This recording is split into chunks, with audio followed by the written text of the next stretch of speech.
Well, Chris Doyle is a commentator on Middle East affairs and the director of the Council for Arab-British Understanding. He joins us live from London. Good to have you with us.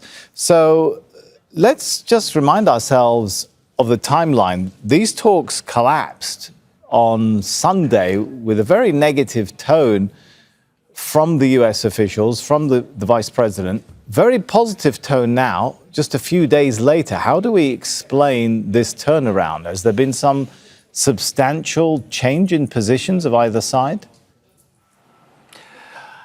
To say that there's been a ton of progress and to juxtapose that with what Vice President Vance said on leaving Islamabad, I mean, it's like two different worlds.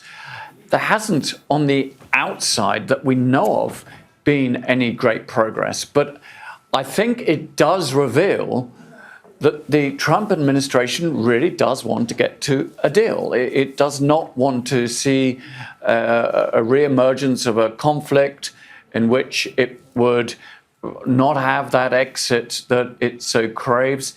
It wants to get this done. I think the tension will be between the desire to get the grand deal that J.D. Vance referred to, as opposed to build on the ceasefire so they can get the Strait of Hormuz open. Do they want to wait for the grand deal, keep that strait closed with all the impact it's having on the global economy, on it, US's allies, as well, of course, as Iran itself? And Iran, the Iranian leadership, also has been talking consistently about getting a proper deal, one that ensures that it's not going to be bombed in a few months' time. It wants to see an end to all of that, as indeed do the Gulf states. So at that level, there's agreement. It's everything else that will require considerable, dynamic, creative, disciplined diplomacy, something that has been thus far rather absent. Chris, from what we've understood has been reported, one of the major stumbling blocks was the issue of uranium enrichment. Do we have any reason to believe? We've seen the Iranians have been pretty consistent on demanding that that is their right, that they will not give up. Do we have any reason to believe that the Americans are going to be more flexible on that? Well, interesting. The rumor has it that the Americans are seeking Iran to have a moratorium on enriching uranium for 20 years.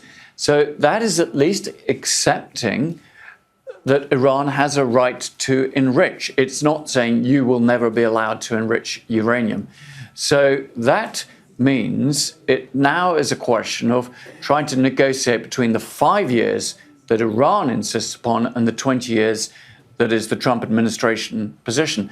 Well, can we broker a compromise on that? I think that's conceivable. So, Chris, I'm sorry to jump in, but then why didn't this happen? What, again, I come back to the idea that everything collapsed in flames on a Sunday.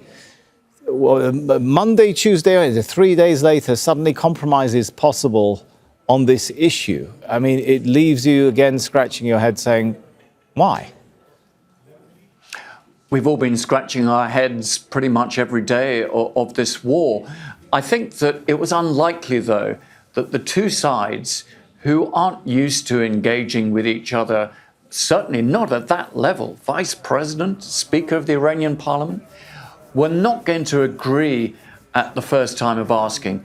That would have looked too easy.